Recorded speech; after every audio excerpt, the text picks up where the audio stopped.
रासायनिक खतांचा कमीत कमी व संतुलित वापर होण्याकरिता कृषी विभागामार्फत खत बचत मोहीम राबविण्यात येत आहे। विभागीय कृषी सहसंचालक नागपूर यांच्या आदेशानुसार व देवळी तालुका कृषी अधिकारी अश्विनी कुंभार यांच्या मार्गदर्शनात 2 जून रोजी ग्रामपंचायत गौड येथे या मोहिमेची माहिती देण्यात आली। गावातील जमीन सुपीकता निर्देशांकानुसार 10% रासायनिक खतांचा वापर कमी करणे, जैविक बीज प्रक्रिया करणे, जमिनीचा सेंद्रिय कर्ब टिकविण्यासाठी सेंद्रिय खतांचा व कंपोस्ट खत शेणखताचे बायोडायनॅमिक पद्धतीने खत तयार करणे, युरियाची दुसरी मात्रा फवारणीमधून देण्यात यावी व सोयाबीनची पेरणी उगवण क्षमता तपासून बीज प्रक्रिया करून बीबीएफ पट्टा पद्धतीने पेरणी करण्याविषयी माहिती व पीक बदल करून नवीन पिकाची लागवड करण्याविषयी मार्गदर्शन कृषी सहाय्यक NK महल्ले यांनी केले। कार्यक्रमात सरपंच मिलिंद खोडके, उपसरपंच मनोज नागपुरे, पोलीस पाटील अरविंद कांबळे यांच्यासह शेतकरी उपस्थित होते।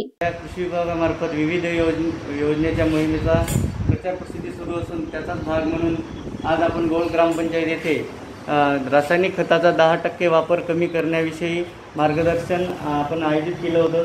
त्याच्यामध्ये आपण गावामध्ये जमीन सुपीकता निर्देशांक तयार केलेला आहे। त्यानुसार आपल्या गावातील जे प्रमुख पिकं आहे कापूस, सोयाबीन, तूर याच्या खताच्या मात्रा कोणत्या वेळेला किती द्यायला पाहिजे याचा हा निर्देशांक तयार केलेला आहे। त्यानुसार गावातील शेतकऱ्यांनी या खताचा या सुपीकता निर्देशांक तक्त्याचा वापर करून आपल्या गावातील खताचं पिकांचं नियोजन करणं आहे। त्याच्यानुसार आपल्याला कोणतं खत किती द्यायला पाहिजे याची माहिती या चार्टमध्ये दिलेलं आहे।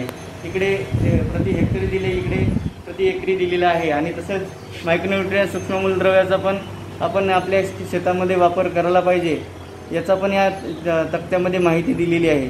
त्यानुसार आपल्याला 10% रासायनिक खताचा वापर कमी करून त्याची भरपाई आपल्याला PSB, रायझोबियम जे जैविक खत आहे, सेंद्रिय खतामधून आपल्याला भरपाई करण्याची आहे। अश्विन शहा, विदर्भ न्यूज, वर्धा।